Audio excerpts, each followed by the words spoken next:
deste amor. Aí assim agora. Eu quero te abraçar, apertar tua mão e contigo cantar. De outro, eu quero, abraça outro irmão, te abraçar, apertar tua mão, apertar e contigo cantar, e contigo, isso, desse acolhimento terno, fraterno, aqui estamos já nos encaminhando, podem ficar sentados e sentadas para o final deste encontro, não é?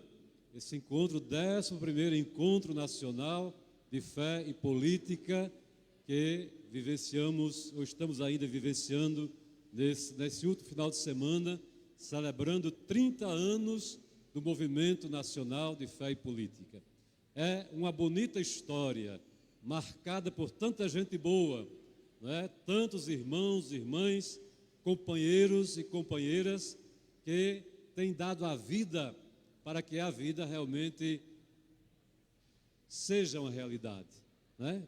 O Movimento Fé e Política quer ser esse despertar para a vivência de uma fé comprometida, né? Aquilo que São Paulo, na carta aos Filipenses, nos diz: tende em vós os mesmos sentimentos que há em nosso Senhor Jesus Cristo. Então o movimento quer despertar, quer ir além de uma fé ritualista, celebrativa, mas que esse rito, essa celebração possa nos fazer seguidores e seguidoras, discípulos e discípulas de Jesus Cristo. E mais que isso, nos tornando discípulos, discípulas, sermos missionários, missionárias, né? Assumirmos esse jeito bonito de Jesus de Nazaré, que quer a vida. Em tempos de morte, de dor, de violência, somos chamados a olhar olhar para esse espelho, né? Jesus Cristo, para que Ele possa assim nos iluminar e a gente possa assumir, né, aquilo que Ele é, né? Ele nos coloca, como o Pai me enviou, eu também vos envio. Então aqui estamos, meus irmãos e minhas irmãs, eu e Selvino, vamos conduzir agora mais uma vez esta manhã. Nós, então, primeiro que tudo, temos aqui uma reflexão, a última reflexão desta manhã, que daqui a pouco vai anunciar e convidar os companheiros aqui para cima, para a sala do bate-papo. Mas vamos ter essa reflexão até às 11 horas, e às 11 horas a gente vai ter um momento celebrativo de envio.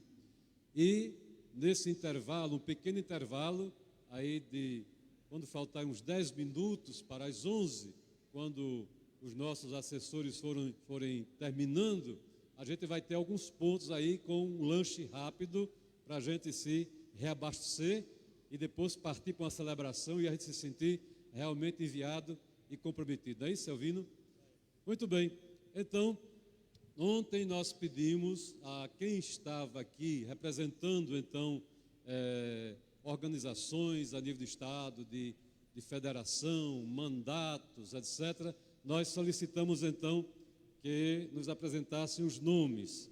E aí, nós temos aqui uma relação, e aí acho que Selvino poderia nos ajudar, né, Selvino? Aqui, vamos então aqui chamando, a gente não, infelizmente, pelo tempo, não vamos ter como abrir a fala para nenhum, mas a gente gostaria pelo menos de conhecer, saber quem está aqui, né, quem está na luta, nessa vivência, nesse casamento fé e política, né, quem está na ação do dia a dia, né, em nossos estados, em nossas comunidades, né, que tem um exercício de mandato, que são vereadores, que são deputados, dirigentes sindicais, de federações, etc. Então, Selvino aqui vai nos ajudar a chamar. E a gente pede para chegar aqui na frente. Se por acaso faltou alguém ser nominado, vai dizendo de onde é que está. Eu sou fulano de tal lugar, né? Tenho tal função. Bem rapidinho. Vou ler. Bom dia a todas e todos. Vou ler os nomes que temos aqui. Foi pedido desde ontem, anteontem, que cada um, né, colocasse seu nome na listagem. Vereador João Câmara, Rio Grande do Norte, o vereador Pastor Frank, está aí? Chega aqui na frente para a gente tirar uma foto coletiva depois.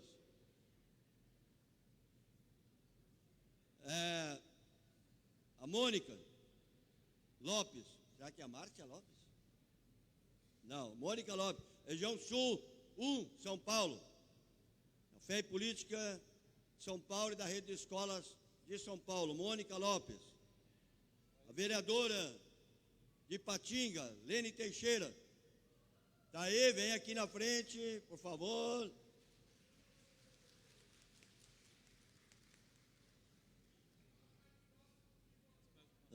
Mônica Lopes, já chamei. Pastor Frank, já chamei. E agora está aqui a Lene Teixeira. Maria Lúcia, que é do Museu Quilombola Gameleira, São Tomé, Rio Grande do Norte. Está aí, aplausos. A representação do deputado federal Vicentinho, de São Paulo, a Adriana, que é assessora. Lembrando que o Vicentinho era para estar aí em função dos acontecimentos de Brasília e tudo mais, acabou não podendo vir. Prefeito de Barreiras, só está faltando o nome dele aqui. Se estiver aqui, por favor, compareça que a gente diz o nome. Prefeito de Barreiras. Acho que é Bahia, né? E a deputada federal Natália está aí, ou alguém? Ou o mandato dela? Se estiver aqui, como é o nome?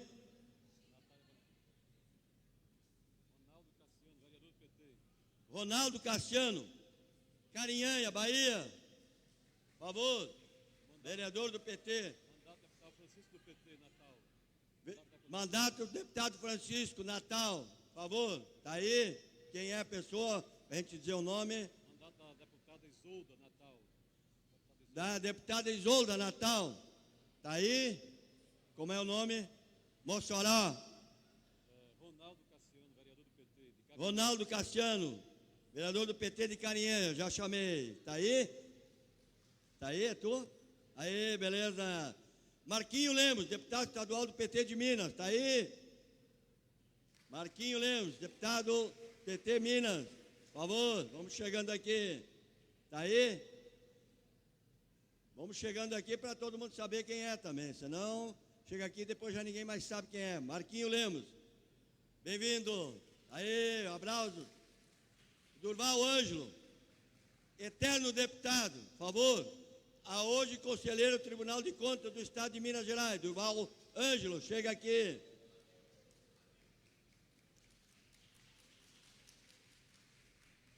Mais alguém aí que não foi citado ou que por algum motivo não? Dirigentes nacionais de movimento sindical ou de movimentos sociais, tem alguém aqui? Tem que... Eu sou meio surdo. Iris de Oliveira. Secretária de Estado do Rio Grande do Norte. Iris de Oliveira, secretária de Estado de quê? Da Assistência Social aqui do Rio Grande do Norte. Mandato do deputado federal Padre João, do PT de Minas. A Silene, que é assessora aqui. Alguém mais? Quem é a pessoa? Movimento População de Rua. Tem alguém aí de direção? Quem é a pessoa? Por favor, para a gente poder dizer o nome. E aí, companheiro, como é o nome? Vanilson Torres, Movimento Nacional População em Situação de Rua. Bem-vindo. Quem mais? Vamos lá, tchê.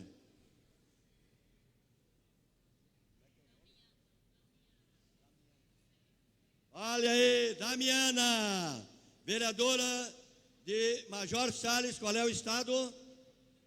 Rio Grande do Norte. Damiana aqui. Parabéns, aplausos. Alguém mais, alguém mais? Algum dirigente sindical? Não tem nenhum dirigente sindical. Prefeita Chica da Bahia. Prefeita Chica da Bahia.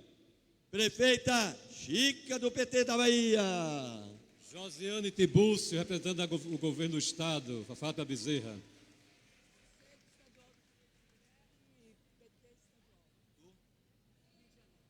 Tá, mas vai falando. Diz aqui que eu vou falando. Inês Pandeló, Conselho Estadual do Direito da Mulher e PT Rio de Janeiro. Mônica, coordenadora nacional da Pastoral Operária, está aqui, viu, Gilberto Carvalho? Está aqui a Mônica. Quem quiser conhecer a Mônica Conceição do Piauí, que tem que falar com ela depois, da segunda de lá para cá. Teixeira, Cíntia Riene. Hã? Teixeira, Cíntia. Teixeira do Cíntia Riene. E Cíntia Felipe Xavier, secretário nacional da PJMP. Leandro Galdino, da Coordenação Nacional da Pastoral de Juventude. É tu? Vamos lá, tchê, aqui, Leandro Galdino. Paula Pinto, vice-prefeito do PT. De onde? Não disseram.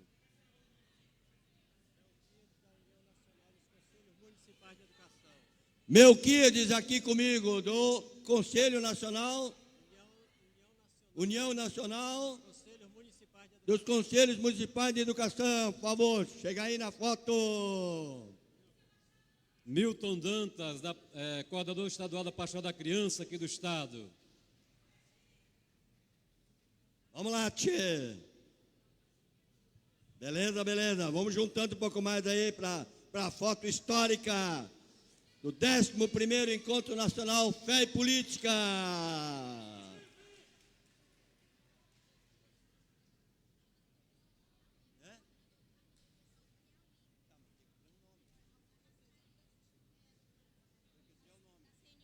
Como é o nome? Mascarenhas da CNLB do Conselho Nacional do Laicato do Piauí. Por favor, vamos lá. Beleza? São os 30 anos do movimento Fé e Política, com dirigentes de movimentos sociais populares, deputados, prefeitos, vice-prefeitos, vereadores, gente da luta, construindo o bem viver. Muito bem, tem mais alguém aí que não, no meio da Assembleia? Com algum? Associação Internacional de Caridade. Fátima Leal. Isso, muito bem. AEC, da AEC. Mais alguém? Queremos então acolher a todos e a todas com a salva de palmas bem forte. Esse pessoal que faz história, esse pessoal que está na luta no dia a dia, né, pelo bem comum, pela vida. E por falar em vida, eu queria pedir aos irmãos, irmãs, companheiros e companheiras aqui presentes, sexta-feira passada, essa sexta-feira nós tivemos um companheiro nosso de luta, um trabalhador, Acilino Ribeiro, secretário nacional do PSB, que também está presente. Muito bem. Nós queremos então, a CR também está aqui, a CR estadual também está aqui presente. Nós queríamos pedir orações, viu, gente? Queríamos pedir orações por um companheiro nosso, um companheiro que da Ação Católica, né, um dos primeiros da Ação Católica aqui no estado do Rio Grande do Norte, um homem que se diz analfabeto, nunca frequentou um banco escolar, mas de uma sabedoria tremenda. Simeão Paulino, 84 anos, ele poderia estar aqui conosco, mas sofreu um AVC sexta-feira, está internado aqui no hospital vizinho, aqui no Valfredo Gugel, né, um homem de luta, foi fundador do PT aqui no estado, da CUT, de vários movimentos, vários sindicatos, cooperativas, um homem atuante, né, apesar de se dizer analfabeto, mas de uma sabedoria. É muito interessante nos nossos seminários, o seminário de Profetas na Base, que acontece sempre lá em Macau. É muito interessante porque o nosso arcebispo fica de boca aberta quando o Simeão fala, né? Abre a boca para falar. Um homem de uma profunda vivência cristã, né? Então tem dado um testemunho tão bonito. Ele e outros companheiros que também já se foram, como Paulo Bento e outros, né? Que também estão ainda na luta, apesar da idade. Então queríamos pedir orações, então, exatamente por Simeão Paulino. E também ontem nós tivemos o falecimento da genitora, né, da mãe da nossa presidenta Dilma Rousseff. Também a gente pede orações, né, aos 95 anos de idade, né, diante de todo esse sofrimento que vive o país também. Ela já vinha enferma e veio a falecer ontem. Também pedimos orações.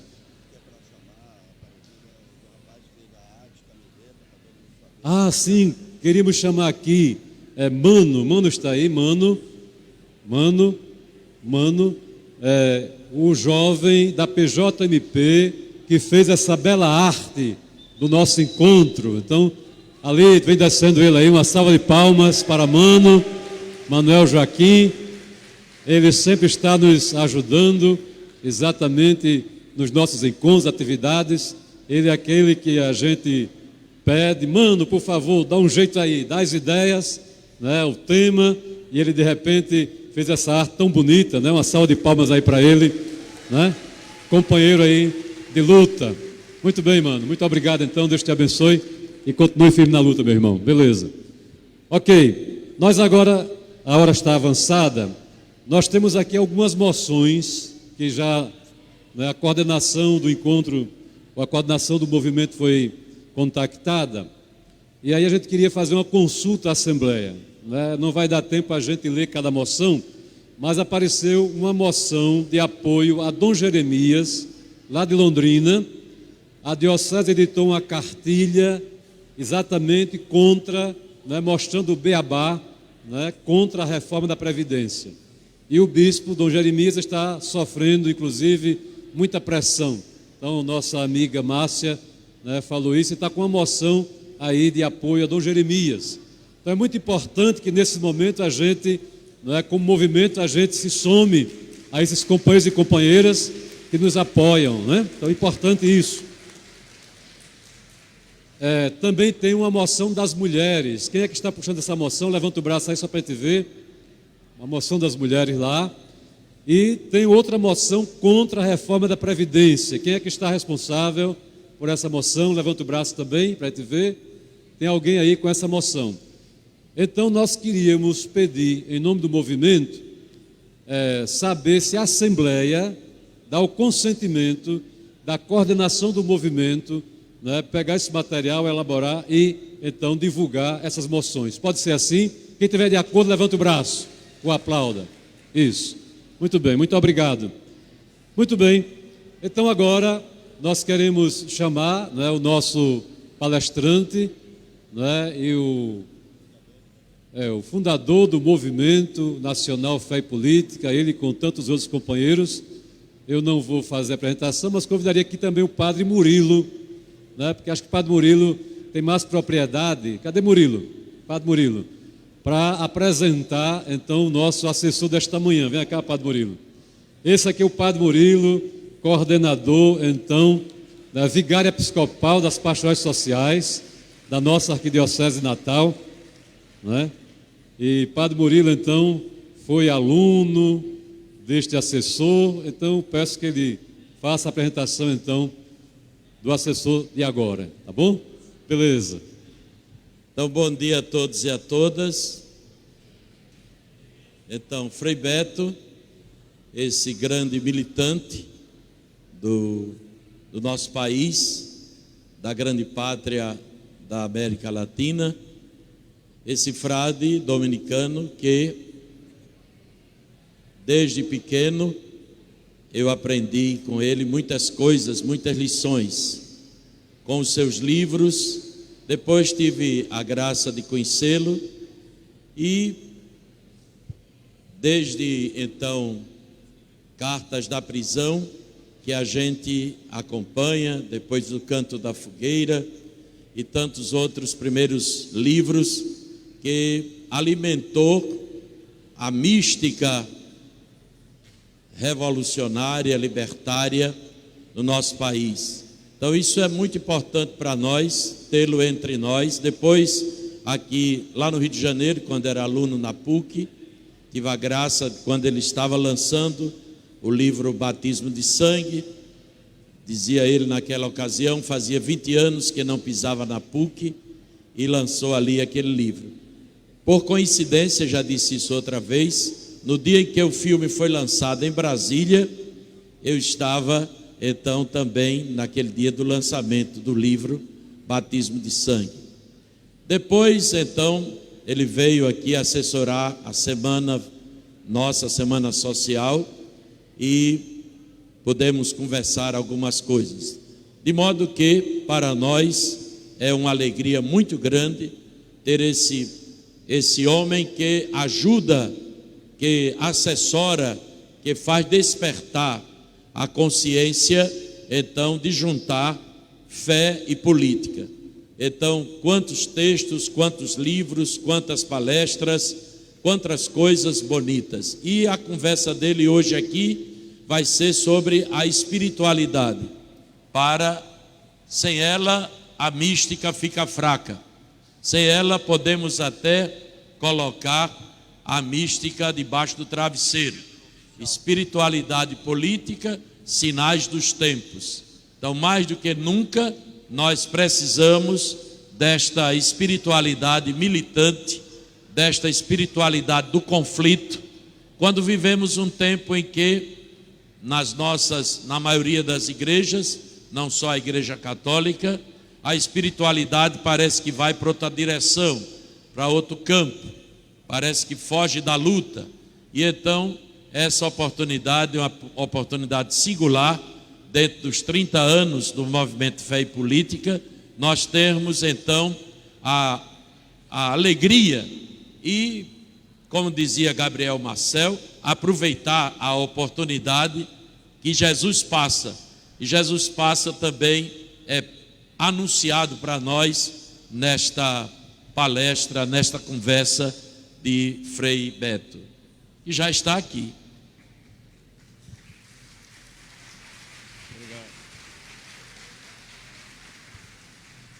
Bom dia a todos e a todas.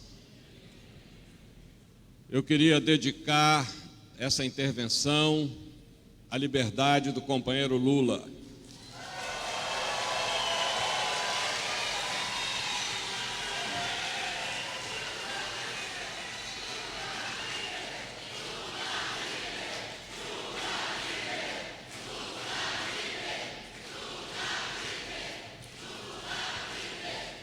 Bem, agora eu quero que vocês repitam comigo, para levar na cabeça e no coração.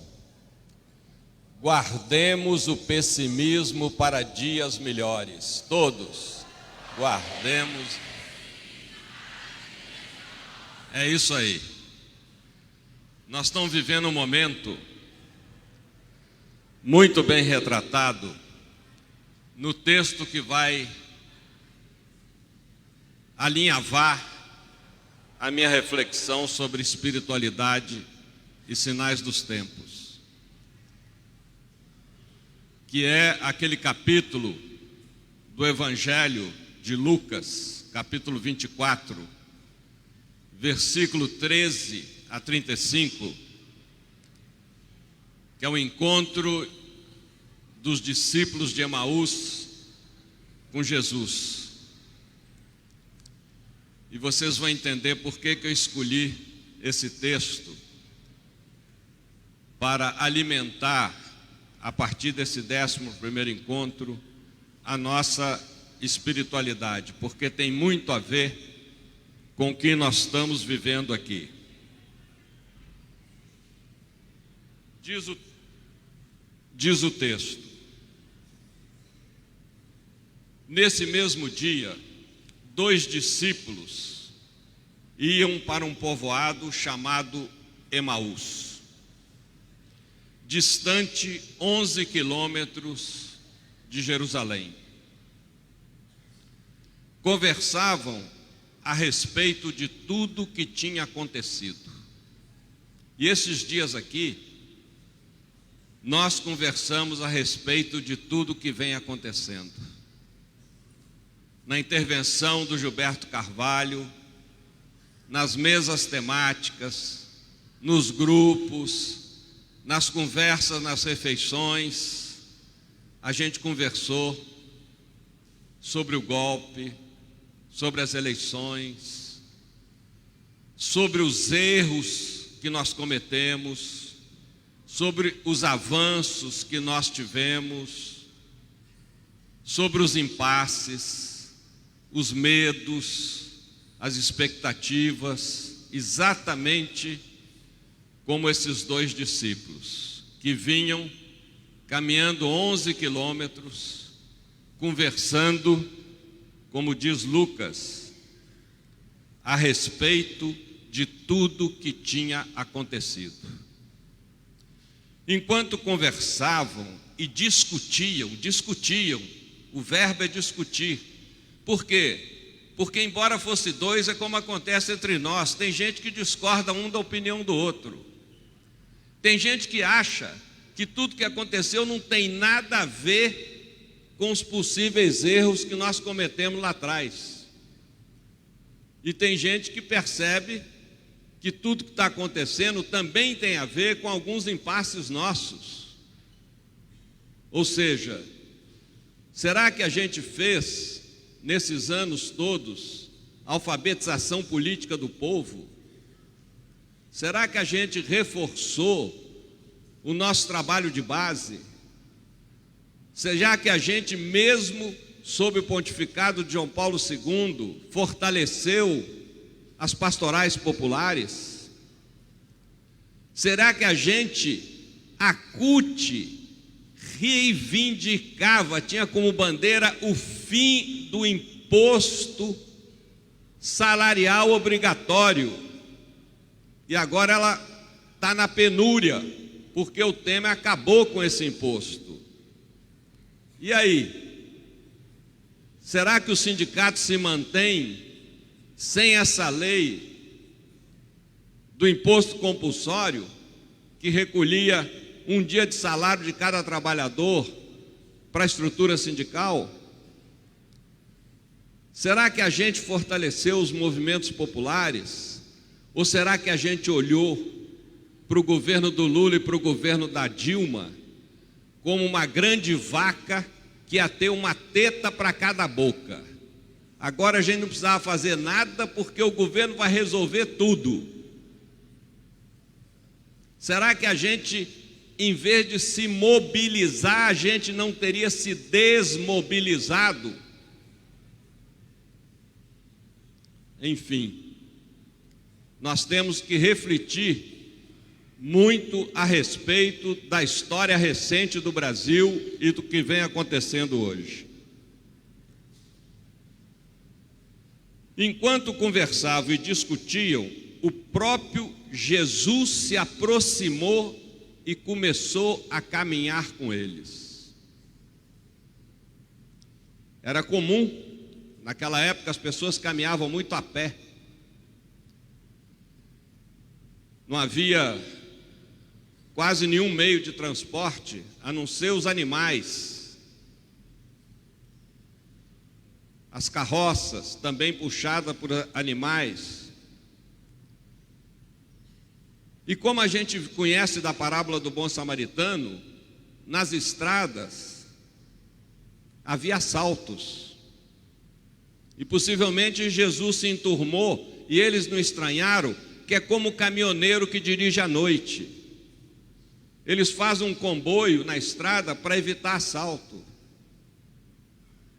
E possivelmente Jesus se enturmou e eles acharam normal, porque, sabe, vamos caminhar junto, vai que escurece e nos surpreende aqui na estrada. Os discípulos, porém, estavam como cegos e não reconheceram Jesus. E nós? Será que a gente reconhece Jesus no nosso próximo? Os sinais do reino de Deus nos nossos movimentos sociais? A gente reconhece Jesus no morador de rua? A gente reconhece Jesus no pessoal LGBT todos e todas, como eu gosto de dizer, porque aí eu me incluo também, né? Todos e todas. Será que a gente reconhece Jesus nessas crianças que estão trancafiadas aí como bandidos, às vezes menores de 7, 8 anos, nessas casas do governo, fazendo curso fundamental de banditismo, sem nenhum processo reeducativo e de reinserção na sociedade?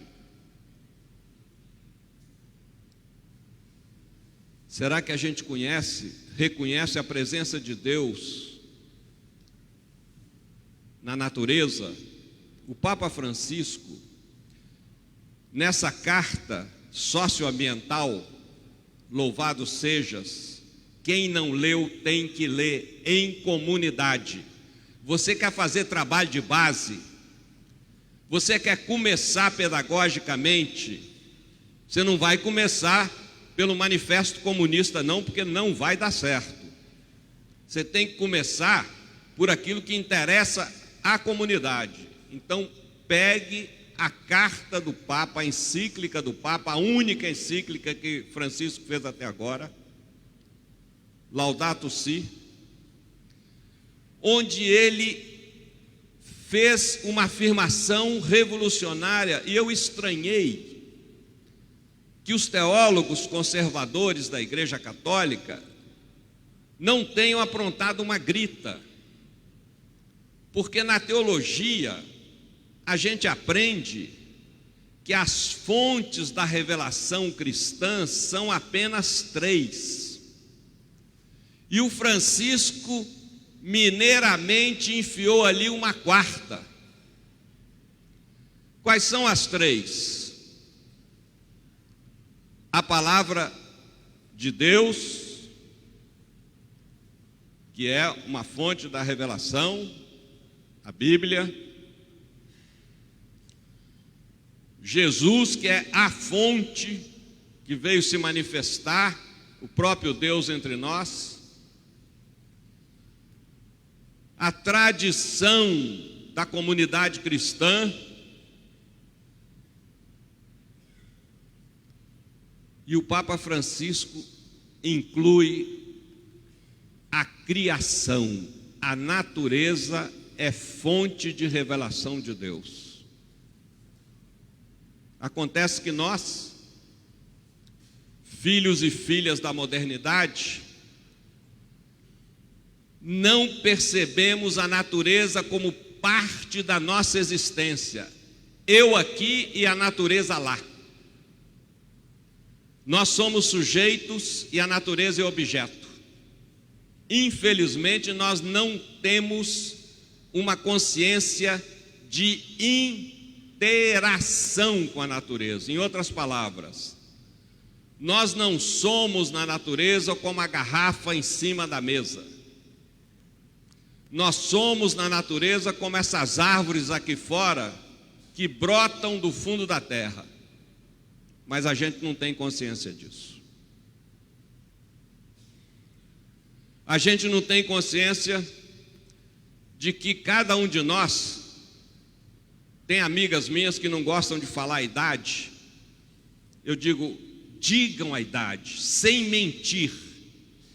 Quando perguntadas, digam, eu tenho 13 bilhões e 700 milhões de anos. Porque essa é a idade do universo. E todos nós aqui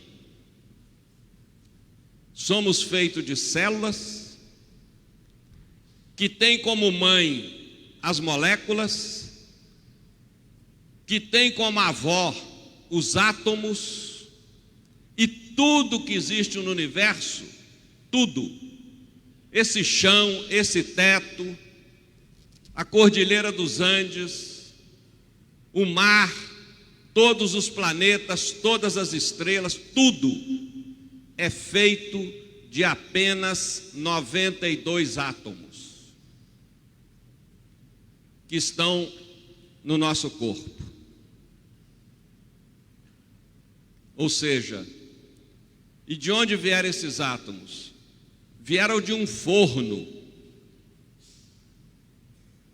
Vieram dos 3 primeiros minutos da criação do universo, quando houve o famoso Big Bang.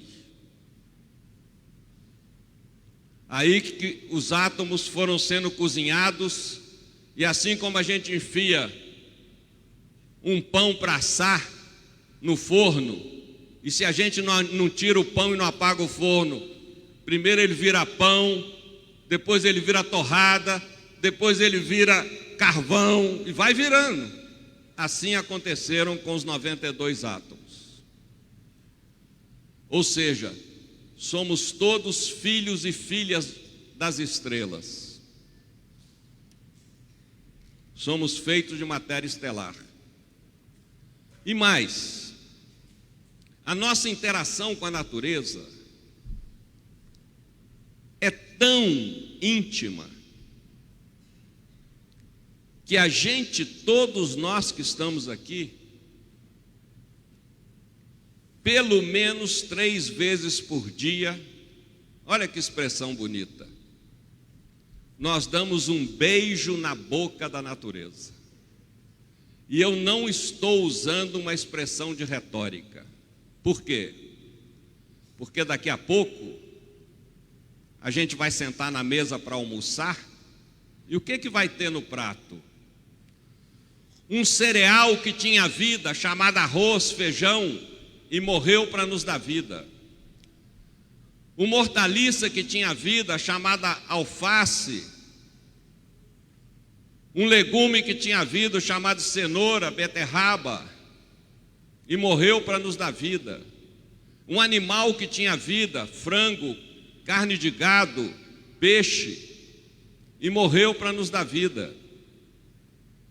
E é nesse ciclo eucarístico que Jesus se introduziu.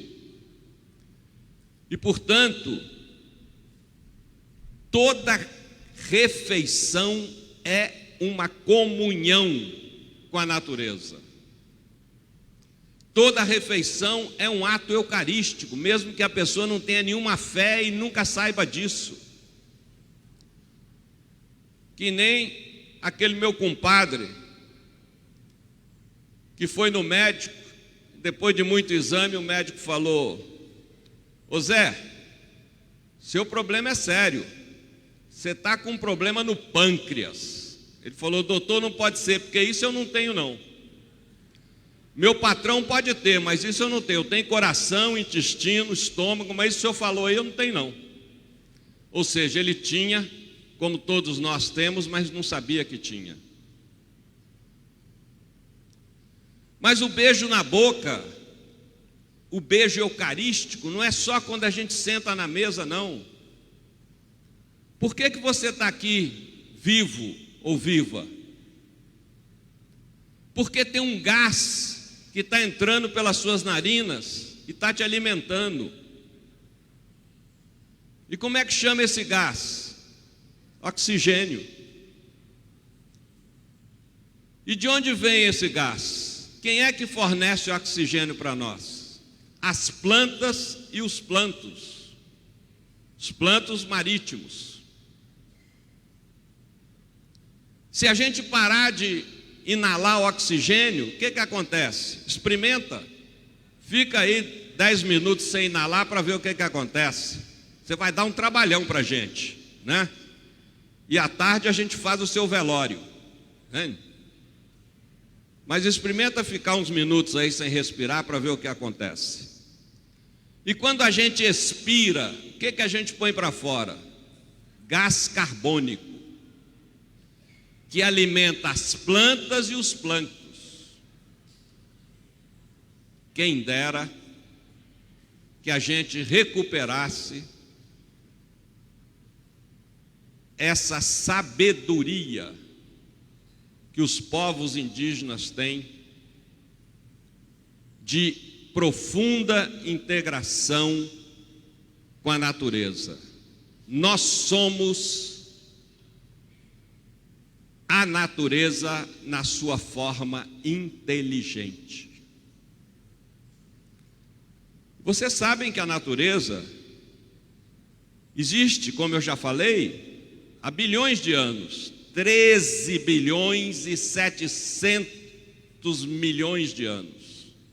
E nós, seres humanos, há apenas 200 mil anos na nossa espécie inteligente. Ou seja, a gente apareceu ontem. Se a história da natureza, a história do universo, tivesse contido em um ano, 1º de janeiro, 31 de dezembro, sabe quando é que a gente ia marcar o aparecimento do ser humano? Nos últimos minutos do 31 de dezembro.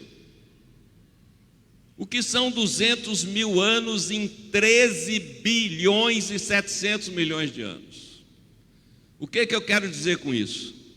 Que a natureza, durante bilhões de anos, viveu tranquilamente sem a nossa incômoda presença. E ela sabe que pode viver mais bilhões de anos sem a nossa incômoda presença. Se nós não atendermos o apelo do Papa Francisco de resgatar essa interação com a criação de Deus. Você quer fazer trabalho de base? Chama o pessoal do seu bairro, do seu sindicato, da sua comunidade, para discutir a questão socioambiental. Vai até criança. E se existe uma porta de trabalho de base que mobiliza muita gente, é essa. Não começa pela teologia da libertação, não, que isso assusta muita gente. Começa pelo tema socioambiental. Agora, entre os sinais dos tempos, vem aí em outubro o Sínodo Panamazônico. Isso é muito importante. Nós nos mobilizarmos, aproveitar este importantíssimo evento que irrita profundamente o governo Bolsonaro. Esse governo que diz que ia ser novo, mas que para aprovar a reforma da Previdência, convocou os deputados e eles embolsonaram uma boa grana para votar a favor, né? Agora existe o verbo embolsonar, né? O Sínodo da Amazônia, que infelizmente estava convocado para se realizar dentro da Amazônia e foi transferido para Roma, infelizmente, sobre os nossos protestos, ele é de suma importância, porque vai tratar de quê? Prestem atenção. A Amazônia tem mais de 7 mil quilômetros quadrados. Ali vivem 34 milhões de pessoas. Abrange 9 países. Dessas 34 milhões de pessoas, 3 milhões são povos indígenas. Eles falam 340 diferentes idiomas. Olha que riqueza fantástica. 340 diferentes idiomas. Ali existe a maior biodiversidade do planeta. Não tem nenhuma área do planeta Terra onde haja tanta biodiversidade. Se calcula que em cada metro quadrado existe mais de 3.000 diferentes espécies vivas, entre vegetais e animais. Mais de 3.000. E a Amazônia possui 3 rios. Pouca gente sabe disso. Os rios da superfície, que todos nós conhecemos, o Amazonas, o Tocantins, o Araguaia e tantos outros. Os rios subterrâneos, que a ciência chama de alter do chão, e que até deram o nome a uma cidade do Pará, Alter do Chão. São rios com manancial fantástico de água, e a água hoje é motivo de guerra na humanidade, porque é um bem que está ficando raro e caro. É o petróleo do futuro. Hoje se fazem guerra como a do Iraque, como a da Líbia, por causa do petróleo. Muitos preveem que no futuro será por causa da água. E os rios voadores. O que são rios voadores? A umidade da Amazônia se condensa em nuvens que o vento distribui por toda a América do Sul e a América Central até o sul da Flórida, nos Estados Unidos. Se o desmatamento continua, amanhã a Amazônia vai ser um deserto. Isso aqui vai virar um Saara, que na antiguidade foi um deserto. Pois bem, vamos continuar a nossa caminhada de Emaús. Jesus perguntou: o que vocês andam conversando pelo caminho? Eles pararam com o rosto triste, estavam deprimidos, como muitos de nós andam deprimidos. Eu conheço gente que chora todo dia cada vez que escuta uma notícia de mais um direito que esse governo cortou. Sabe, tem gente que anda muito deprimida, crista baixa, desanimado. Um deles, chamado Cleófas, disse a Jesus: você é o único peregrino em Jerusalém que não sabe o que aconteceu nos últimos dias? Você não sabe que depois de 13 anos de governo que fez pelo povo brasileiro o que nenhum governo fez em 500 anos, veio um governo golpista chamado Temer e agora foi eleito um governo fascista do Bolsonaro? Você não sabe disso? Você é o único que não está sabendo disso? Jesus, olha a atitude de Jesus. Jesus perguntou: o que foi que aconteceu? Jesus não disse: não, eu estou sabendo. Jesus não disse: eu vou ensinar para vocês. A gente não tem a humildade de perguntar para o povão o que foi, o que aconteceu, por que você está triste, vamos analisar. Sabe, a gente tem que pedagogicamente fazer o que Jesus fazia, sabe? Muitas vezes, apesar de conhecer tanto Paulo Freire, a gente faz educação bancária, chega e fala: olha, tem que ser assim, tem que ser assado. Não questiona, não faz refletir. não ajuda as pessoas a chegarem às suas próprias conclusões. Os discípulos responderam: você não sabe o que aconteceu a Jesus, o Nazareno, um profeta poderoso em ações e palavras? Eu substituiria aqui um profeta coerente em ações e palavras, né? O poder de Jesus estava na sua coerência de vida.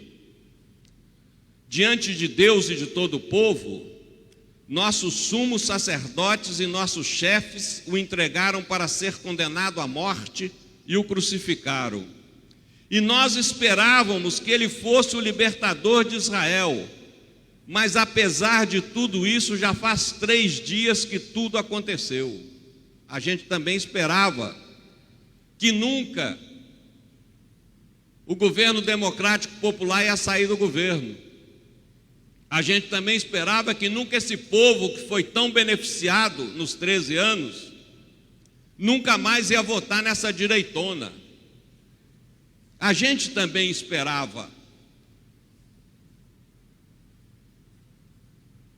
É verdade que algumas mulheres de nosso grupo nos deram um susto.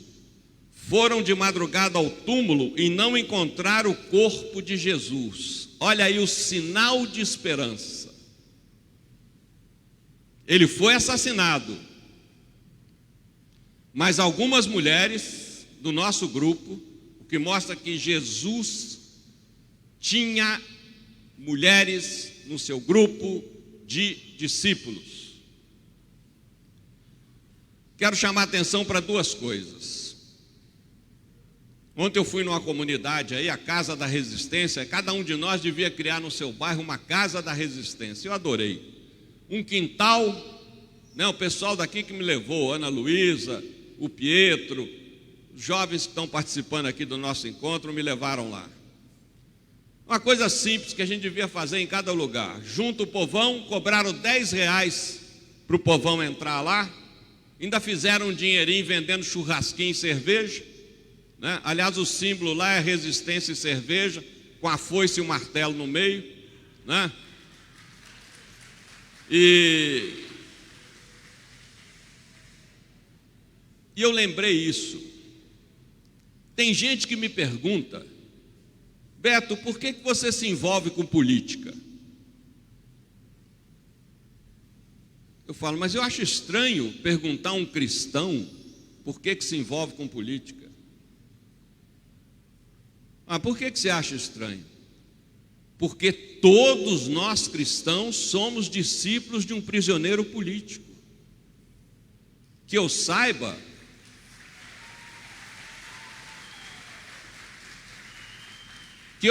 Jesus não morreu de hepatite na cama, nem de desastre de camelo numa esquina de Jerusalém.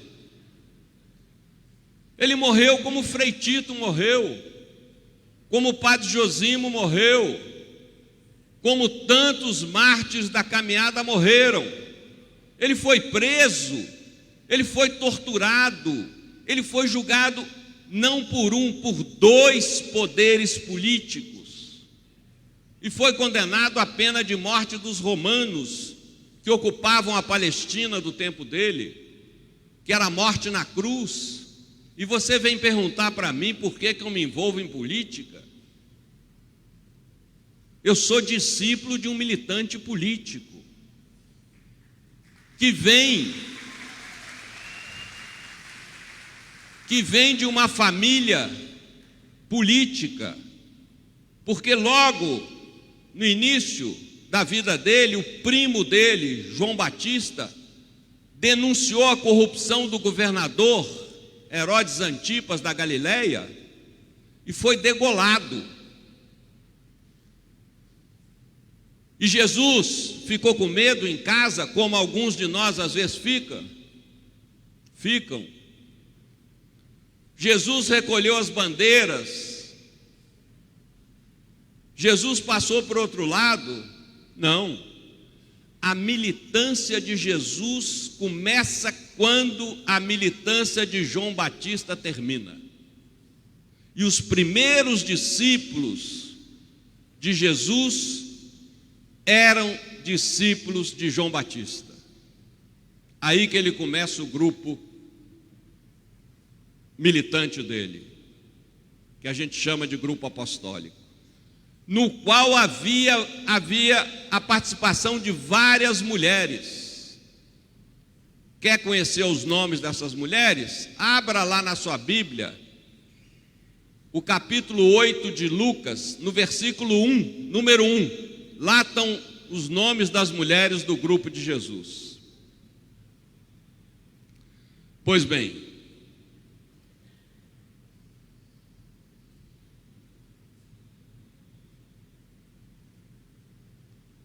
não encontraram o corpo de Jesus, então elas voltaram, dizendo que tinham visto anjos, e estes afirmaram que Jesus está vivo. Alguns dos nossos foram ao túmulo e encontraram tudo como as mulheres tinham dito, mas ninguém ainda viu Jesus. E eles estavam vendo Jesus, eles estavam falando com Jesus. Quantas vezes isso acontece? Sabe por quê? Porque a gente não cultiva a espiritualidade. A gente não cultiva a nossa sintonia afetuosa com a presença de Deus no mais íntimo de nós mesmos. Ou a gente ora mal. Eu uso o verbo orar em respeito a tantos evangélicos como o Teobaldo, meu companheiro de pastoral operária, aqui presentes. E você sabe que os evangélicos não usam a palavra reza, que vem de recitar. E eles têm muita razão, porque muitos católicos só recitam orações, não são capazes de uma sintonia espontânea com Deus, como as pessoas têm na sua relação amorosa. Quando uma criança se relaciona com seu pai ou com a sua mãe, quando o marido com a mulher ou a mulher com o marido, sabe, não fica repetindo fórmulas. É uma linguagem que sai do coração. E nós católicos oramos mal, oramos muito mais com a mente, com a memória, do que com o coração, com o afeto. Falamos de Deus, falamos com Deus, falamos sobre Deus, mas não deixamos Deus falar em nós. Eu me lembro da minha mãe era cozinheira profissional, e ela tinha uma irmã, uma tia minha, chatíssima, que ligava para ela na hora que ela estava preparando o almoço, e minha tia falava tanto que minha mãe largava o fone, ia na cozinha conferir as panelas, voltava e minha tia não se dava conta que minha mãe tinha se ausentado, de tanto que ela falava. Como a gente faz isso na oração? Porque a gente tem medo de deixar Deus falar na gente. Porque quando a gente deixa Deus orar em nós, a gente percebe claramente aonde o sapato está apertando. E aí que vem a palavra conversão, que é uma categoria de trânsito. Eu vinha nessa direção, agora tenho que mudar para aquela. Mas a gente, sabe, vai empurrando com a barriga e não cultiva uma espiritualidade de muita intimidade com Deus, com a natureza, com o próximo e consigo mesmo. Eu aprendi na prisão, o contrário do medo não é a coragem, é a fé. Quanto mais fé tem uma pessoa, ainda que seja numa causa, quantos companheiros comunistas ateus que resistiram heroicamente à tortura? Porque eram corajosos? Porque faziam muita ginástica? Não, porque tinham fé na causa. O contrário do medo é a fé. Então Jesus disse a eles: como vocês custam a entender e como demoram para acreditar em tudo que os profetas falaram. Será que o Messias não devia sofrer tudo isso para entrar na sua glória? Então, começando por Moisés e continuando por todos os profetas, Jesus explicou para os discípulos todas as passagens da Escritura que falavam a respeito dele. Olha o trabalho de base. Como é que a gente vai entender a desgraça que se abateu sobre o Brasil com a eleição do Bolsonaro? Só através da memória histórica. E para ajudar nisso, eu falo de uma experiência pessoal. Eu passei na minha vida, eu, o Ivo, que está aqui presente, e tantos outros, por 2 grandes momentos de escuridão total, de fundo do poço. Primeiro momento, o golpe militar de 64 e depois as nossas prisões. Aqui tem pouca gente que já passou da Idade Média. Mas quem já passou ou quem estudou um pouco da história do Brasil, sabe que nos anos 60, a principal palavra que definia o nosso país era o adjetivo novo. A bossa era nova, o cinema era novo, a literatura era nova. Havia um florescer enorme da democracia. As reformas de base iam ser feitas, a reforma agrária, a reforma urbana, a reforma tributária, a reforma política. Uma vibração incrível nesse país, da minha geração que tinha 20 anos naquela época. E de repente tudo foi abortado com o golpe, as perseguições, os assassinatos, os exílios, as prisões. E a gente desistiu? Não. Aprenda isso. Você sonha com o Brasil sem Bolsonaro? Você sonha com o Brasil com uma verdadeira democracia?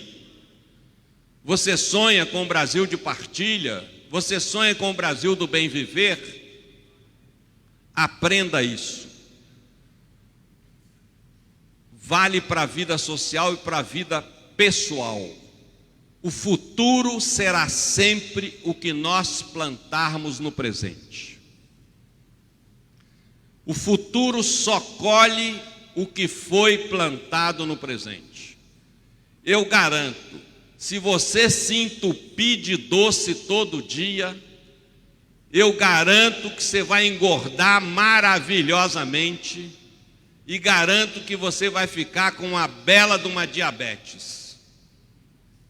É só comer muito açúcar o dia inteiro. Não tem saída. O futuro é resultado no nosso presente. E se nós queremos resgatar a democracia, não é ficar chorando e com medo, não. É sair daqui e fazer tudo isso que a gente debateu esses dias. Reúne na sala da sua casa um pessoal para rezar o terço. Porque se você chamar para discutir o último livro do Boff, eles não vão não. Agora, se você chamar para fazer uma novena para Nossa Senhora de Fátima, eles vão. e a partir daí, pedagogicamente, vá trabalhando com os textos bíblicos, aprenda com o material do CEBI, aprenda com o material do Carlos Mesters, se equipe, se prepare, se forma para fazer esse trabalho pedagógico que um dia fizeram com cada um de nós, sabe? Parta daquilo que motiva. Ah, mas o meu grupo de amigos só se interessa, eu sou jovem, só se interessa por música. É daí que você deve começar. Pega as letras das canções de protesto, de esperança, sabe? Pega essas letras que falam da mudança. Ou seja, cada um de nós pode fazer muitos trabalhos de base, é só querer. O segundo momento que eu passei de muita baixa foi com a queda do Muro de Berlim. Quando o socialismo desabou. E agora o capitalismo domina o planeta inteiro. Com exceção de poucas ilhas de resistência como Cuba.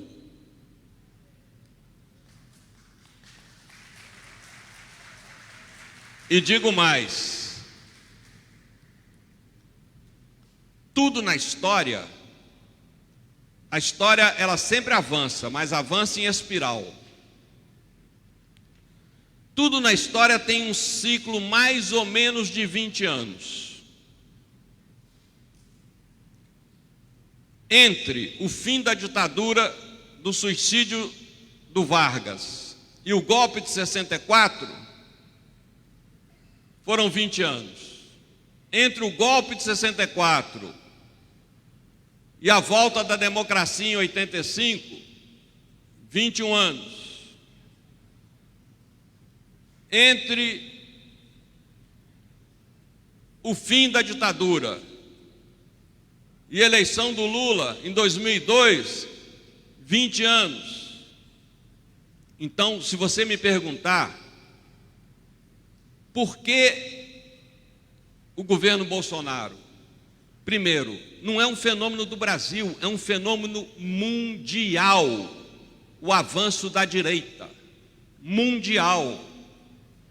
Não é só aqui que existe um Bolsonaro, existe nas Filipinas, na Itália, na Argentina, na Polônia, na Hungria, agora na Grécia, que tinha um governo de esquerda e agora é de direita. É um fenômeno mundial. Por quê? Na minha análise, porque aquele mundo que desabou com o Muro de Berlim e que tinha calado a direita e tinha obrigado a direita a fazer concessões. O bem-estar da Europa, que acabou até a queda do Muro de Berlim, não é porque a burguesia europeia é boazinha. É porque a burguesia europeia, com medo do comunismo, preferiu ceder os anéis a perder os dedos.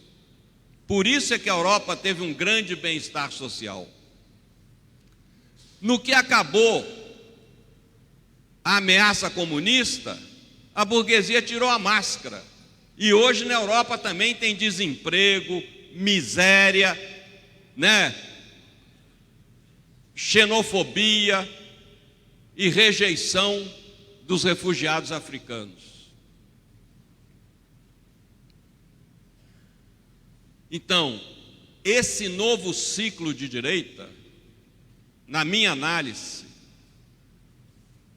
é o resultado dos escombros do Muro de Berlim. Eles então voltaram a se organizar, eles de direita, e com toda ferocidade, porque eles não têm escrúpulos, eles não têm princípios, eles só têm interesses. Essa é a diferença entre um militante de direita e um militante de esquerda. O militante de direita age por interesses e o militante de esquerda age por princípios. Essa é a diferença. E ai de nós quando não somos coerentes com os nossos princípios. O Fidel um dia me disse: um revolucionário pode perder tudo. Pode perder o emprego porque foi despedido, porque o patrão descobriu que ele é de esquerda. Obrigado.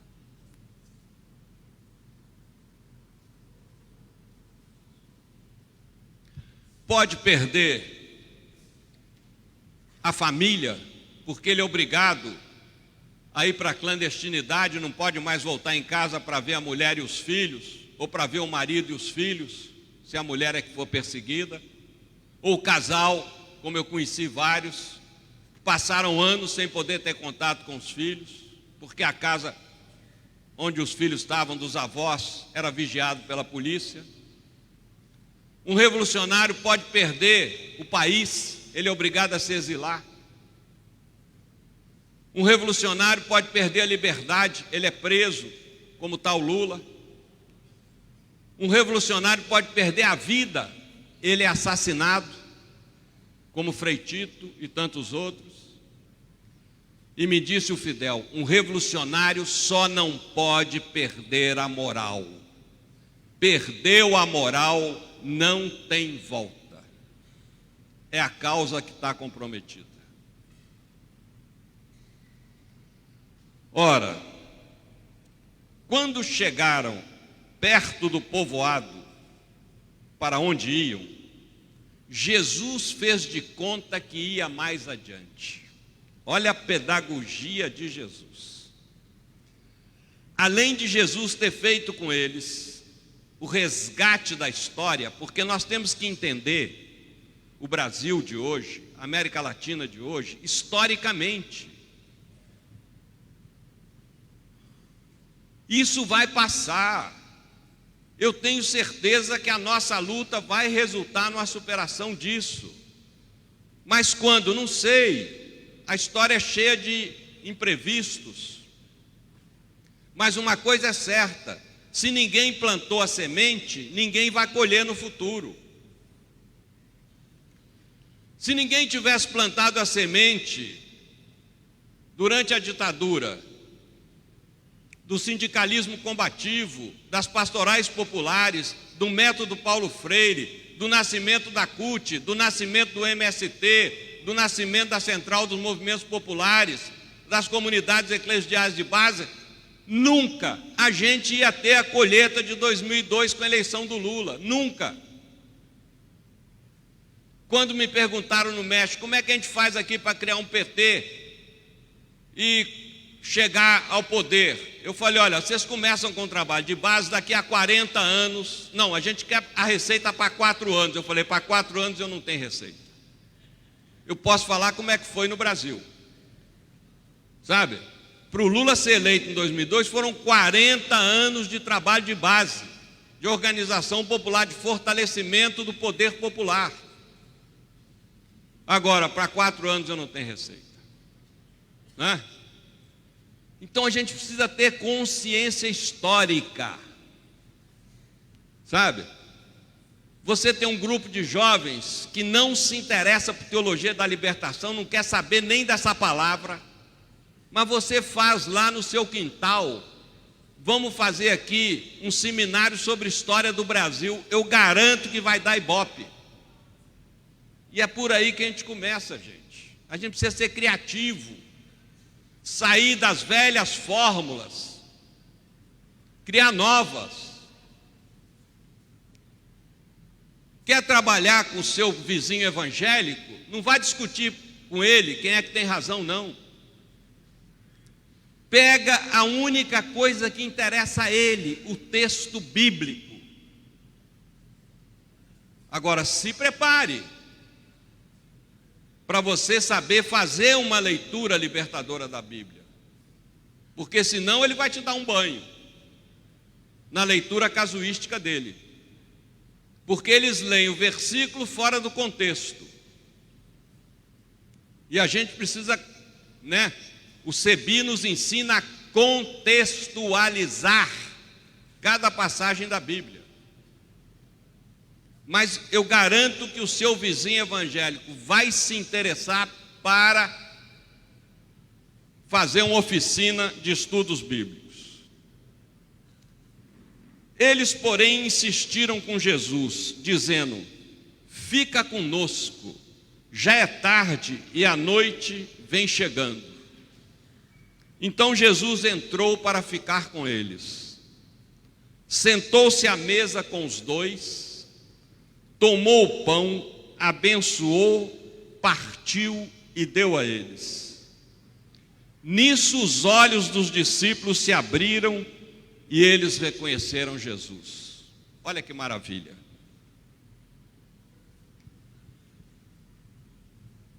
Toda vez que a gente reparte o pão é o símbolo dos bens da vida. Toda vez que a gente reparte o pão, a gente compartilha Deus. Toda vez que a gente reparte o pão, a gente reparte Deus. Aliás, eu já venho há tempos numa campanha para mudar o símbolo do cristianismo. Não deve ser a cruz, que é um símbolo de morte, deve ser o pão, que é um símbolo de vida.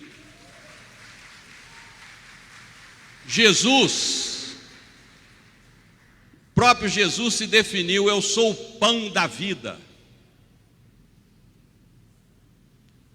Quem comer da minha carne, quem beber do meu sangue.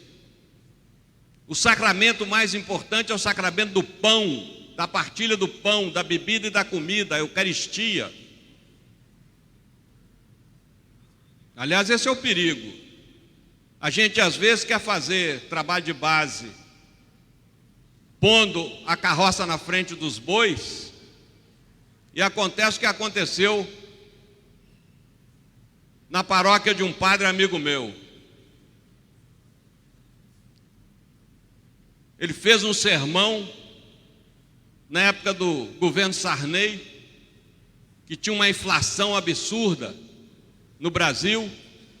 Ele fez um sermão sobre a caristia. Aí seu Damião depois foi lá no fundo da igreja: ô seu padre, eu gostei muito do sermão de hoje. Gostei do senhor ter falado tanto da Eucaristia. E o padre tinha falado da caristia. Mas o povo escuta o que quer. Esse é o Teobaldo, que está aqui, trabalhou comigo 22 anos na pastoral operária do ABC. A Terezinha também, está aí. A Terezinha era a grande animadora lá da pastoral, da PO do ABC. Os dois se lembram. Todo ano a gente fazia uma pesquisa. Qual é o tema que o ano que vem vocês mais querem aprofundar? Todo ano a resposta era a mesma: Bíblia. Bíblia. Gente, o povo tem sede da palavra de Deus. E é por aí que a gente pode fazer muito trabalho com quem é cristão, com quem tem fé. E com quem não tem, a gente tem que buscar a música, o teatro, a aula de história, a história do universo. Tem que criar situações, sabe? Aquilo que interessa para o povo. Nisso os olhos dos discípulos se abriram e reconheceram Jesus. Mas Jesus desapareceu na frente deles. É isso. Aonde tem partilha de bens, aí está a presença de Deus. Eu chamo a atenção para duas coisas. Primeiro, eu aprendi na catequese que Jesus veio fundar uma religião chamada cristianismo. Depois eu aprendi que não era bem assim. Jesus veio fundar uma igreja chamada Igreja Cristã, que depois se dividiu em romana e ortodoxa, e depois se dividiu em romana e protestante, e adquiriu o nome de Igreja Católica. Será que cada um de nós já se perguntou, a que veio Jesus? Ele veio para fundar uma igreja? Ele veio para fundar uma religião? Ele deu a resposta a essa pergunta. Ele não veio para fundar uma igreja e nem fundar uma religião. A resposta está no capítulo 10, versículo 10 do Evangelho de João. Eu vim para que todos tenham vida e vida em abundância. Então Jesus veio nos trazer um novo projeto civilizatório, um programa político, é isso que ele veio nos trazer. Um outro mundo possível. E como é que isso na boca dele se chamava? Reino de Deus, que a igreja colocou lá em cima no céu, mas na cabeça de Jesus é lá na frente na história humana. Tanto que a gente orou hoje de manhã aqui, eu não vi ninguém orar, leve-me ao teu reino. Eu vi todo mundo orar, venha a nós o teu reino. O reino é aqui. Jesus foi assassinado porque dentro do reino de César ele anunciou um outro reino possível, o reino de Deus. E isso é alta subversão. E quais eram as bases dessa proposta chamada reino de Deus? Duas pernas. Uma nas relações pessoais e outra nas relações sociais. Na relação pessoal, o amor. Inclusive, o amor aos inimigos. Viu, Márcia Sacramento? O pessoal lá em Minas gosta de ficar bem com todo mundo. Eu sou mineiro também, não gosta de ter inimigo. Eu sempre digo para os mineiros, para vocês serem bons cristãos, tem que ter pelo menos um inimigo, para cumprir esse preceito. Agora, o que é amar o inimigo? O que é amar o inimigo? É passar a mão na cabeça do torturador? Tem muita gente que pergunta para o Ivo, pergunta para mim, você tem ódio dos seus torturadores? Eu digo, não tenho não. Ah, peraí, não olha com esse olho de que eu sou uma pessoa virtuosa, não. Eu não tenho ódio, não é por virtude não, é por comodismo. Porque eu aprendi na prisão que o ódio é um veneno que a gente toma esperando que o outro morra.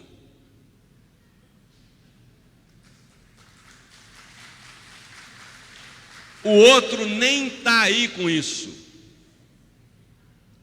Guarde isso para a sua vida. Você tem ira, sentimento de vingança, ressentimento, mágoa. Isso tudo são venenos que você está tomando, esperando que o seu inimigo morra. E ele não está nem aí com você que está se envenenando.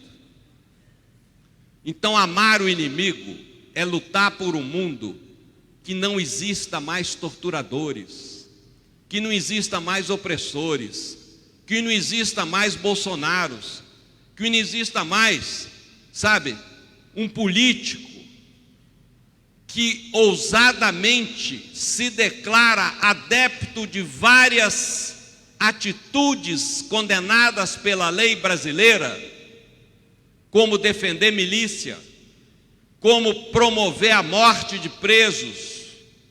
O que eu lamento é que a ditadura não tenha matado 30 mil, disse o Bolsonaro, e tenha prendido, que defende a tortura, e nunca o Poder Judiciário brasileiro impediu que este senhor fosse candidato, apesar dele declarar abertamente que é favorável a vários crimes condenados pela lei do nosso país. Ora, então a primeira atitude nossa é o amor, a compaixão, a misericórdia. Isso no pessoal. E a segunda perna do projeto de Jesus, no social, é a partilha de bens. Aquilo que o sacerdote fala na celebração eucarística, partilhar os bens da terra e os frutos do trabalho humano. Ou seja, a proposta de Jesus é sim uma proposta socialista. Por quê? Porque segundo a ONU, a FAO, existem hoje 1.200.000 pessoas com fome crônica no planeta. E o planeta produz alimentos para 11 bilhões de bocas. E nós somos apenas pouco mais de 7 bilhões de bocas. Então, não é falta de alimento, é falta de justiça, é falta de partilha. O Brasil é um país sumamente rico e com tanta miséria. Olha o retrato do país por falta de partilha. 13 milhões de desempregados.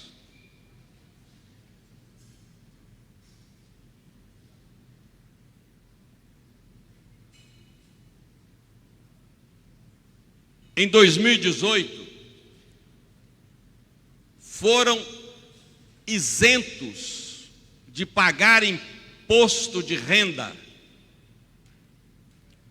os mais ricos do Brasil, principalmente o pessoal do agronegócio.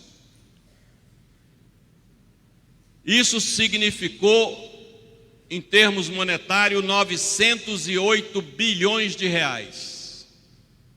É quase o que a reforma da Previdência quer economizar.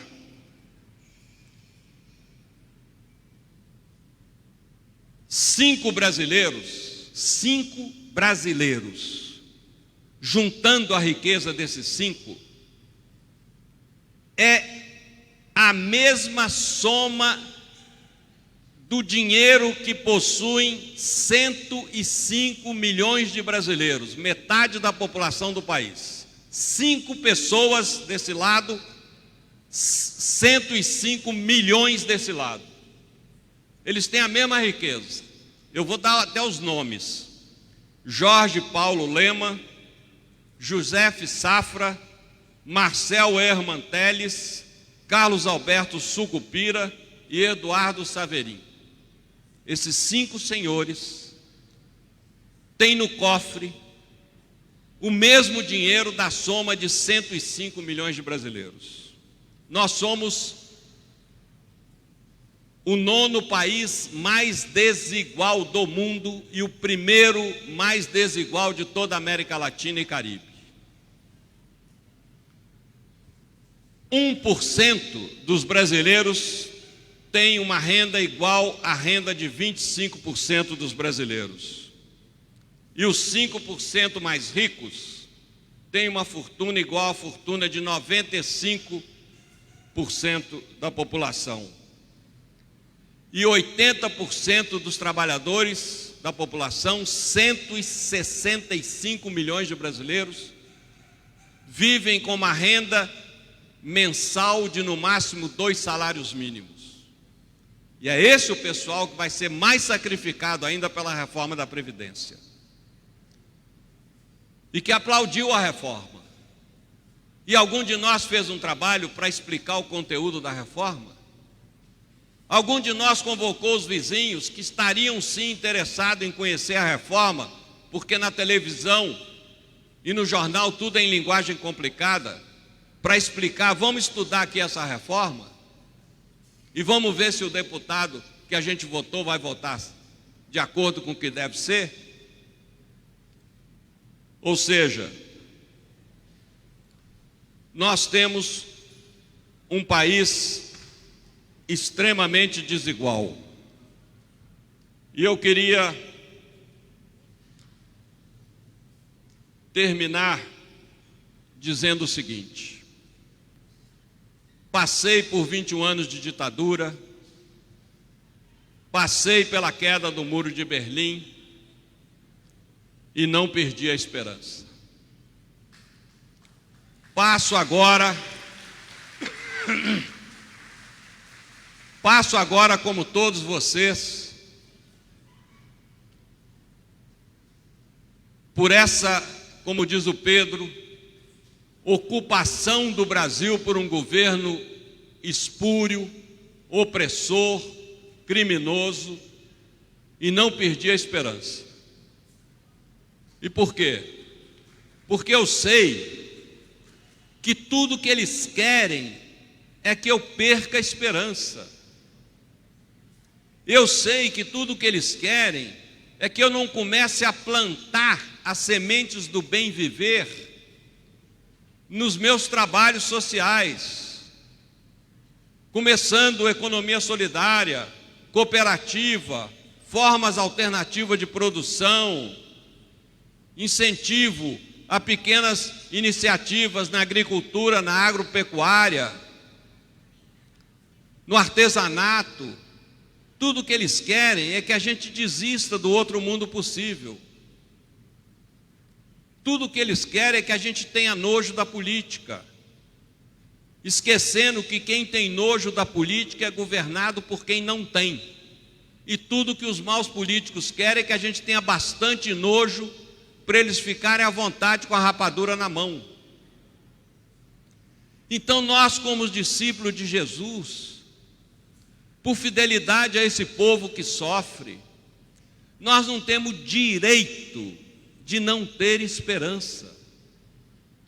E nós temos que transformar nossas vidas no que Jesus fez. O Jesus que está falando aqui com os discípulos de Emaús é aquele que acaba de ser crucificado, mas que no entanto deu a volta por cima. E essa é a garantia que nós também vamos dar a volta por cima. É essa fé na ressurreição que nos mantém combativos, ainda que nos assassinem, ainda que matem alguns de nós, ainda que prendam, ainda que desapareçam, ainda que implantem o terror.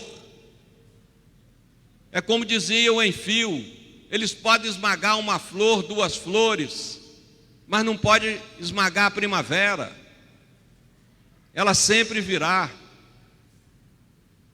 Então nós temos que aprofundar nossa vida espiritual para aguentar esse combate que vai ser longo, que vai ser duro, que vai ser difícil. E sair daqui não apenas com saudade do que a gente viveu esses dias. E eu queria aqui de coração agradecer o pessoal de Natal que nos acolheu tão afetuosamente. Agradecer a coordenação do Fé e Política, que trabalhou tanto para o êxito desse encontro, né? Agradecer a dona Mônica e o seu Kleber e toda a equipe de cozinha deles, que deu banquetes para nós aqui esse dia, né? Alguém na hora do almoço lembra lá para o Kleber e para a Mônica que a gente fez esse agradecimento aqui para eles, porque realmente eles fizeram o melhor a nos oferecer.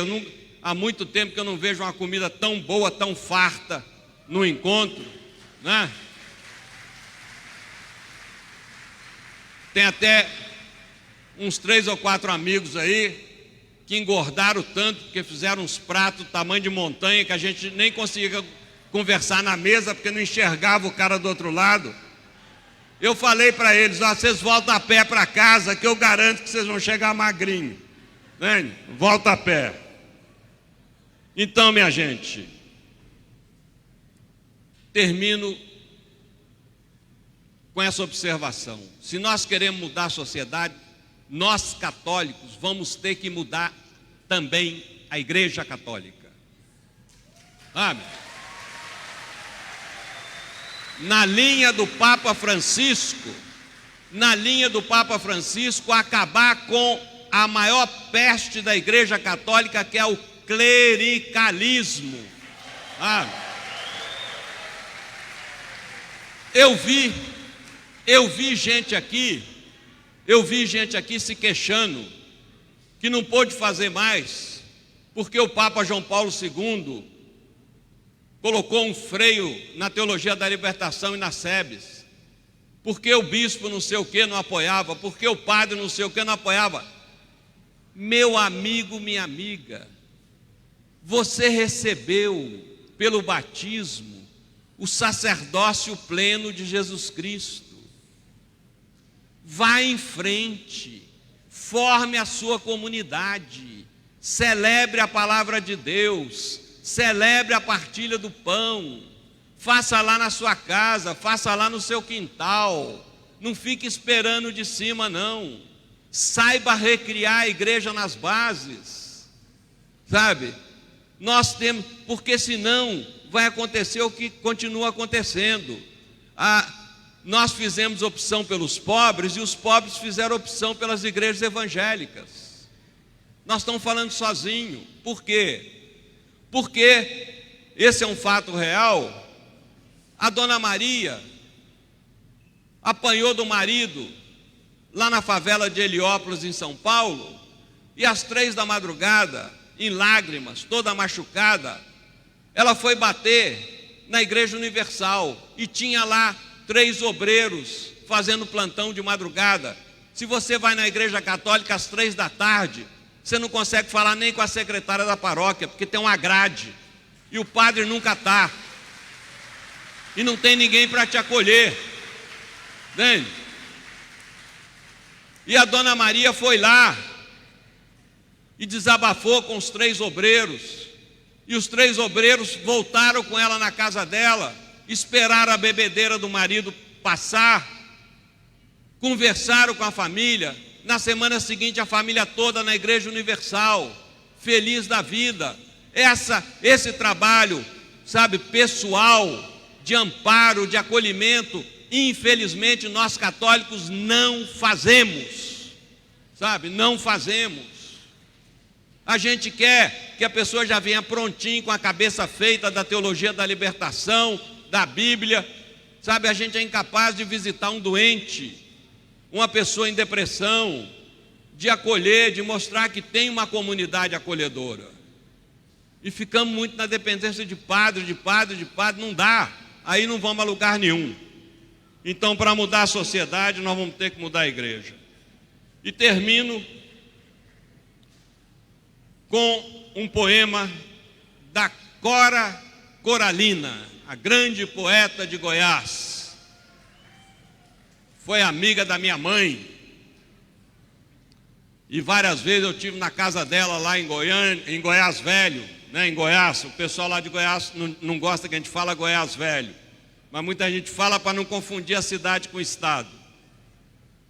O poema se chama Desistir. Preste atenção, desistir. Agora eu vou ler cada verso e vou pedir a vocês que repitam comigo. Eu já pensei seriamente nisso, mas nunca me levei realmente a sério. Todos. Eu já pensei seriamente nisso, mas nunca me levei realmente a sério. É que tem mais chão nos meus olhos do que cansaço nas minhas pernas. é que tem mais chão nos meus olhos do que cansaço nas minhas pernas, mais esperança nos meus passos do que tristeza nos meus ombros, mais esperança nos meus passos do que tristeza nos meus ombros, mais estrada no meu coração que medo na minha cabeça, mais estrada no meu coração que medo na minha cabeça. Que Deus nos encoraje. Obrigado.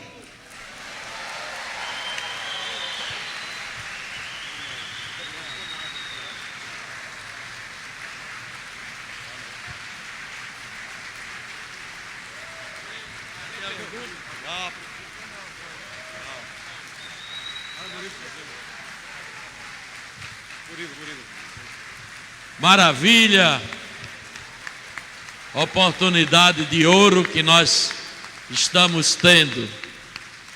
Sair daqui com essas palavras do esperançar. Muito obrigado, Frei Beto. Suas palavras não ficarão perdidas no tempo.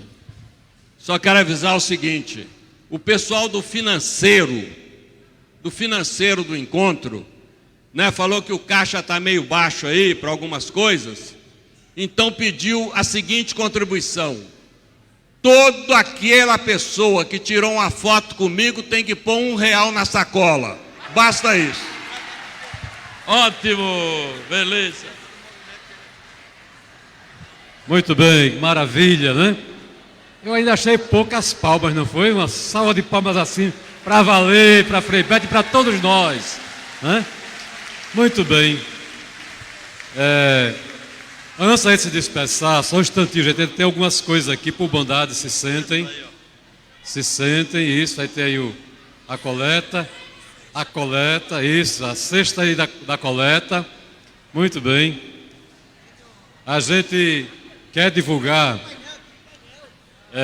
o pessoal da Rede Jubileu Sul, das pastorais sociais, preparou uma cartilha muito interessante sobre o desmonte da Previdência Social no Brasil. E aí eles estão querendo que pediram para a gente divulgar. Quem quiser ter acesso a essa cartilha, acesse o site www.jubileusul.org.br ou então pode solicitar também pela secretaria @jubileusul.org.br. Então é interessante, as pessoas que quiserem podem então adquirir. Muito bem. Tem um sorteio aqui que alguém está nos trazendo. Então vamos fazer o seguinte. Vamos para o lanche e depois voltamos com calma, fazemos tudo. Tem um pessoal aqui, de onde é, que está com um sorteio distribuído aqui. Número 12. Quem foi que recebeu aí o número 12 foi o sorteado. Número 12. Acho que tem que ir pro lanche e depois volta. Vai acontecer o 3º seminário Conhecer para Construir Sociedade do Bem Viver pela Caritas no dia 29 de novembro a 1 de dezembro de 2019 em Caicó, RN. Também no dia 30 de novembro realizaremos aqui a 6ª Romaria da Terra das Águas. Já falei. A gente vai fazer assim, vamos fazer o seguinte, vamos fazer aqui a nossa coleta, em seguida a gente vai então se destinar às laterais, onde está sendo distribuído o lanche. Logo depois do lanche, a gente pode pegar o lanche e já vir novamente para o centro, aqui para o ginásio. Ninguém saia, ninguém se despeça, para a gente voltar que tem a atividade final com a coordenação. Gente, vai ter a grande celebração dos 30 anos do movimento. Então vamos nos abastecer e voltar. Vão vindo logo, porque vai ser muito lindo, tá bom? Como tem sido lindo desde o início. Então nós estamos aguardando vocês, abastecidos. Atenção, quem foi sorteado foi o número 12. Então, o número 12 apareça aqui para receber o seu prêmio, ok? Beleza. Porque se não chegar, a gente vai fazer outro sorteio. Ok? Número 12. Cartilha. Pronto. Era isso mesmo, né, para falar? Depois a gente fala do corpo.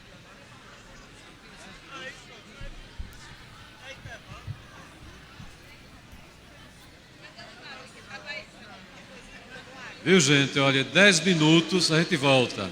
10 minutos nós voltaremos. Também queremos registrar aqui a presença de Márcia Gugel, secretária adjunta de Educação do Estado do Rio Grande do Norte.